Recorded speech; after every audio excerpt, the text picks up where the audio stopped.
Hi, my name is Lori, and this is your 5-minute deep breathing video. For this exercise, you can stand or you can sit. In fact, you could sit crisscross applesauce on the ground if you like. If that's going to be distracting because your hips are going to hurt or your back isn't going to be comfortable, then I would just sit in a chair or stand. I can start sitting in the chair and explain that our diaphragm is supposed to go down when we inhale. If you've never heard of that word, you might want to look it up on Google today. We can access so many diagrams. You want 3D diagram of the diaphragm, spelled D-I-A-P-H-R-A-G-M. I got that all wrong. Forget it. Anyway, you can find it. And the diaphragm gets locked up in a lot of individuals, and it's not moving when you breathe, and you're simply breathing with your chest. And that's problematic for a couple different reasons. One of them is that your parasympathetic nervous system is engaged when you breathe diaphragmatically. That's the rest and digest, relaxation activity of your nervous system. And when our diaphragm is locked up, that's associated with fight or flight, your stress response. And so if you're trying to calm down, trying to relax and breathe deeply, the first thing you want to do is send that diaphragm down. Now, if you can't imagine your diaphragm and you have no idea what I'm talking about, try just breathing into your belly. On your exhales, you pull the abdominals up towards the heart. On your inhales, you send your diaphragm down, breathing low. Exhale, the diaphragm relaxes, floats up and pushes the air up and out through your nose. It's basically a flat muscle at the base of your lung capacity. So as it goes down, it pulls your lung capacity larger, drawing in more air like a vacuum. And as it releases up, it shrinks that lung capacity, pushing air out like a balloon that would be stretched bigger, pulling in more air, and then pushed smaller, letting out the air. So we can do this standing or sitting, and you can add the arms if you want to. Inhale, stretching, sending that diaphragm down, breathing, exhaling in a way that denotes your belly is pulling in and there's a lift happening. Now, my yoga classes, we stand. So if you're able to stand, you can feel more with the diaphragmatic breath in a standing position. For example, I'm not just setting my diaphragm down, I'm stretching up my pelvic floor. Inhale, stretch. Exhale, feel that lift in and up. Inhale, stretch out even the toes. Exhale, the toes come down, the arches lift, the knees lift, the pelvic floor lifts, the abdominals lift. Inhale, we stretch open. Exhales, we pull in and up. Now in proper yoga, we can have our chin tucked in. Most Americans, we have certain things going on. Our right shoulder's forward from our mouse and our shifter, and maybe even our right hip is forward from a gas pedal, and our head is forward like this. And it's terrible for the neck, terrible for the back. It creates all kinds of different problems in here. So let's take a moment, bringing the chin in, exhale, drawing that chin in, lengthening through the back of the neck. We can tuck the chin, stretch and breathe into the back of the neck. Exhale, releasing tension, maybe even roll down a little further, and then inhale up. Hands behind the head, looking up. That chin tucked in a little bit. You're still working that chin in as you stretch the back of the neck.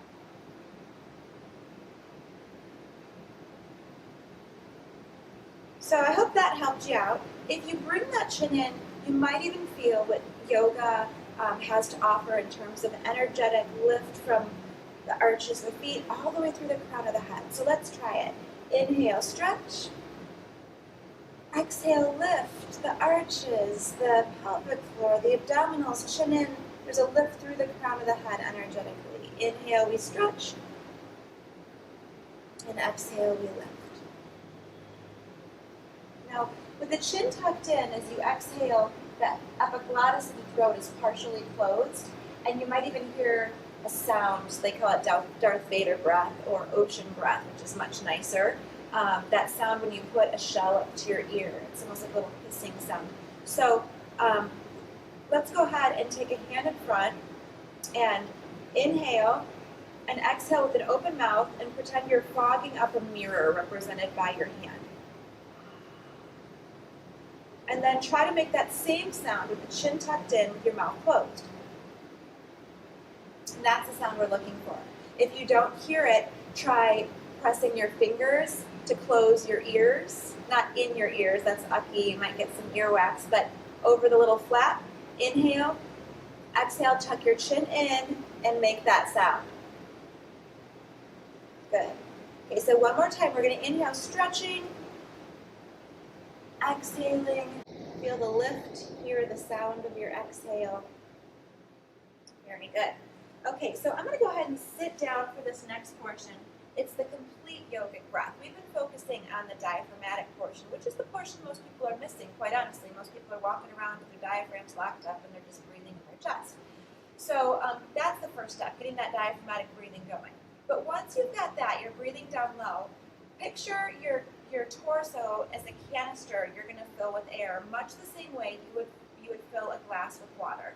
You're going to pour water into the glass. It's going to fill from the bottom up, and it's going to fill all the sides as it raises. And your breath is going to do the same thing. So inhale, sitting the diaphragm down. Feel yourself expand as that air fills up from the bottom up, out in all directions, and let it fill up higher, all the way through the middle and upper back and chest area, even to the clavicle. Exhaling it all out. You want to pour out that whole glass of old water, or you'll never have a full glass of clean water. So exhale everything out, and then inhale, filling up from the bottom up. Maybe the fingertips or the arms represent the air rising, filling your canister. Maybe you hear that exhale that we've been working on. Inhaling deep and low. We don't have to be synchronized swimmers. You breathe at your own pace. In fact, it might be helpful to just close your eyes and not even watch me right now. Focusing on filling your own canister of air from the bottom up.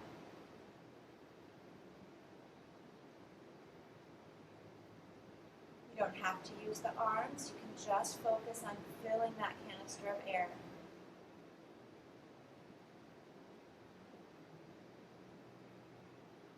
And maybe you feel some kinks in it, and it helps to do a little movement to work out the kinks. It's well worth it as we're concerned about lung diseases these days in 2020.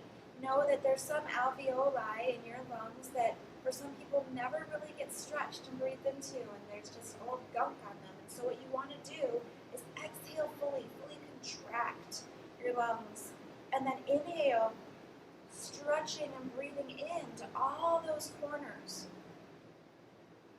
Most people are only using 60% of their lung capacity. That means over a third of your lungs are not being used, and that is a dangerous position to be in. Use your whole lungs.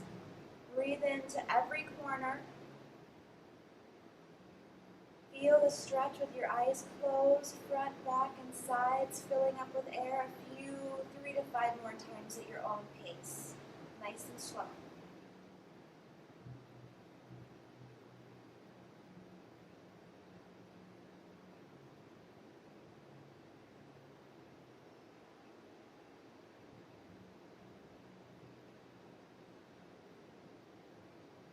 Use your diaphragm on both the inhale to allow more space to breathe into, and on the exhale. Let that diaphragm lift and help compress, push out the old air, detoxifying. Inhale, nurturing, bring it all in, bring it deep, bring it low. Fill every corner. Exhale, let it all go. Continue on at your own pace. With the eyes closed, please.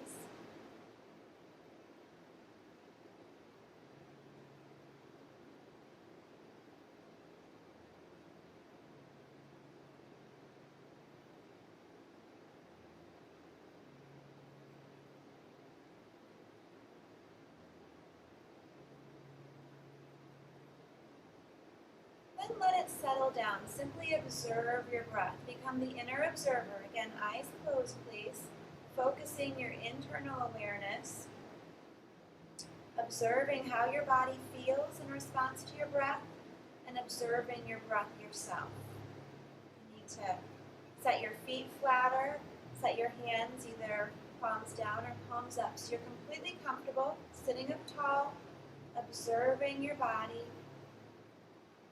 observing your breath.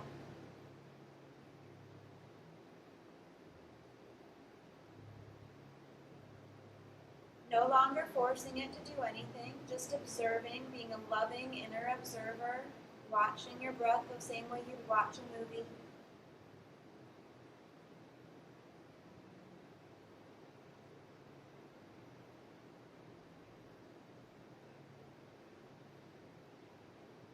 Letting it quiet down. Watching your body, how it responds to your breath, where it relaxes, where it stretches.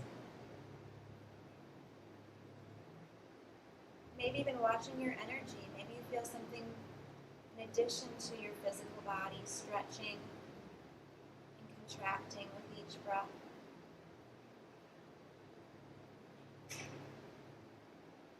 Keeping that internal awareness going as you slowly start to open your eyes just a little bit so you can see the floor in front of you. Keep that internal awareness as you bring in your external awareness. Coming from this centered, peaceful place.